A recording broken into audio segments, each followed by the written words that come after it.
I would say I am well and truly in my craft era right now. Between rug tufting, art collaborations with my cat, shadow puppetry, I'm really enjoying experimenting with all these different art forms that I've never ventured into before. Something I've been interested in for a while is pyrography, the technique where you create illustrations and patterns using a heated metallic pen, in which your canvas is typically wood. To wield the power of flame and heat at your fingertips is not one that should fall into the wrong hands. So that's why I'm gonna be trying it today. I've never done it before, but let's see how it goes. Flame on!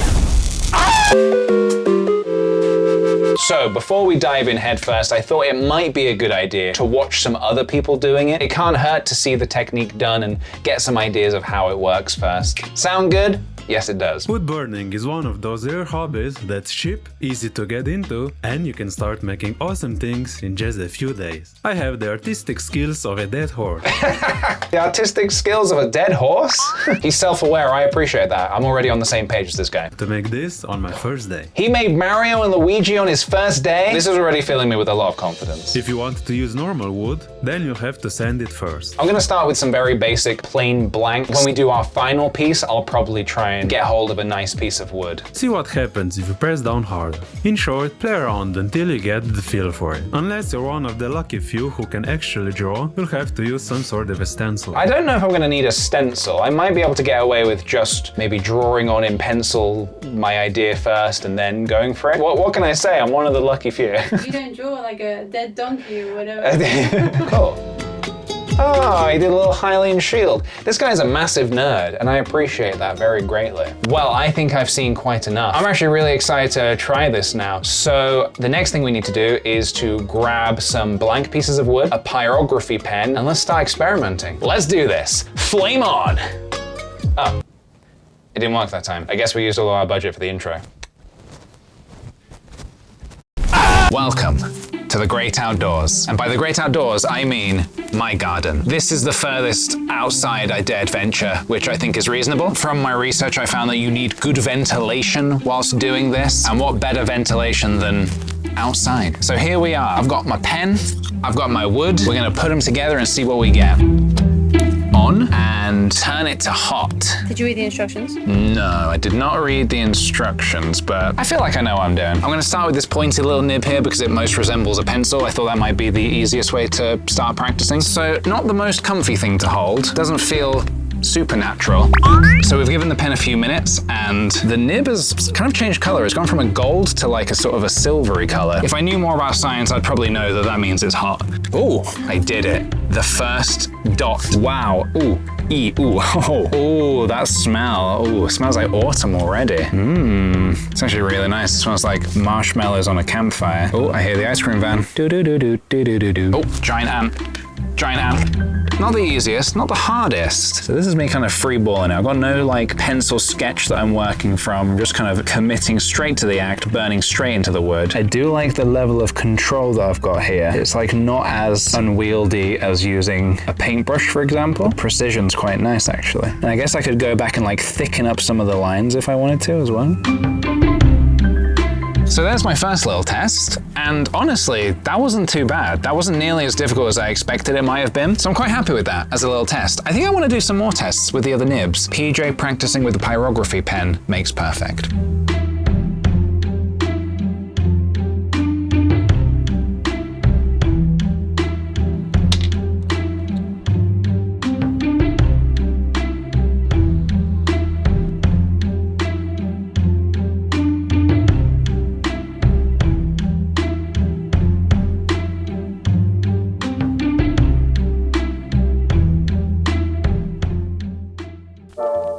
Hey Fuj, what's this? Can you smell the burnt wood? What does that smell like? It's the same design. This is for you. You want a banana? Banana? She loves it. Okay, we are back inside now. I have had my allocated 10 minutes of outside time, and I'm actually really happy with how these little tests turned out. I had a go practicing with the pen. I did some line art. I practiced a bit of shading, some lettering, and it gave me a good feel for what the pen is capable of doing. It gave me an idea of what's difficult about the process. I found I had to keep cleaning the nib so it could burn properly, so I need to keep that in mind. But otherwise, I think these are pretty cool. So what I need to do next is think up some kind of a design for my masterpiece and source a nice piece of wood to do it on. I don't fully know what the design's gonna be yet, but I'm sure it'll be something Fuji themed, because after all, it's Fuji's world and we're all just living in it. Also, I like the idea that whatever I make, it could go out into the garden, as that is really her domain and she uses it more than we do. So yeah, excited to press on and see what we can do. Let's go get some wood. So recently we were driving through the countryside and we drove past a place called the Sussex Timber Company, and we thought, oh, that place seems really interesting. We should go visit there sometime if we have a reason to go. And it just so happened, now that we're making this video, that we had a purpose to go. They do all sorts of stuff, like they make bespoke furniture and whatnot, but that's not what we're looking for today. We went searching for a nice loggy offcut. What would you call that? A nice slice. We were looking for a nice slice of log. So we went into their shop and they just so happened to have a couple of slices of log, which was kind of perfect. This was exactly what we were looking for. So I got these two. They're smooth on one side and a little rough on the other side, so if I want to, I could sand it down. They've both kind of got little splits in them. This one's got a smaller split, this one's got a slightly larger split. He said this has been in the shop for 2 years. This is an old slice of log. And also, interestingly enough, we mentioned that we're doing this pyrography art, and he said that yesterday somebody else went into the shop saying that they were also doing pyrography. And we were like, oh, cool, is that a common thing that people come in and ask about? And he said no. He said in the past 2 years, me and this person yesterday are the only people to ask about it. So that's a bit weird, but also maybe a sign. It's a sign that this is going to turn out really well. So the next thing I want to do is come up with a design that suits the size of wood that we ended up getting. So I'm going to have a little play around with that, and then we can dive in and get burning. And also, notably, the shop smelled fantastic. It smelled like how I imagine Bilbo Baggins' Hobbit house to smell like. Nice and oaky.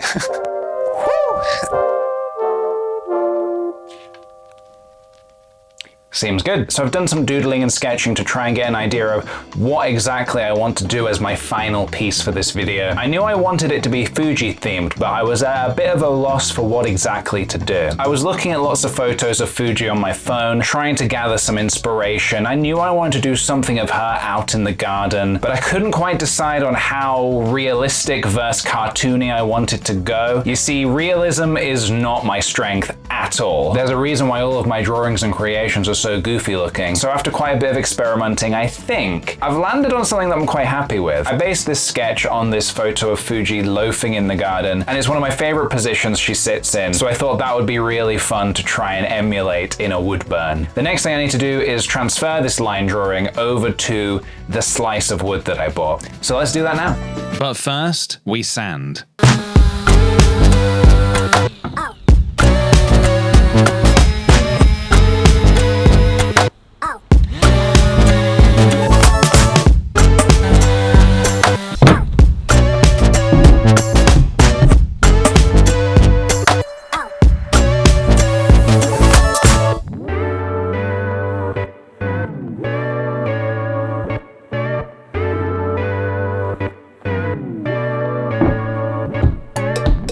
So we have returned to our outdoor creation station. I've got my design on my log slice over here. I've got my pen heating up. I'm just going to start by doing the outline using the fine nib. So let's get going.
after a hell of a lot of wood burning, the art is complete. And let me tell you, I don't know what's hotter, the pyrography pen or the sun right now. Very hot and bright today. So let's cool off a little bit. Let's go on inside and we can go over our closing thoughts on pyrography as a whole.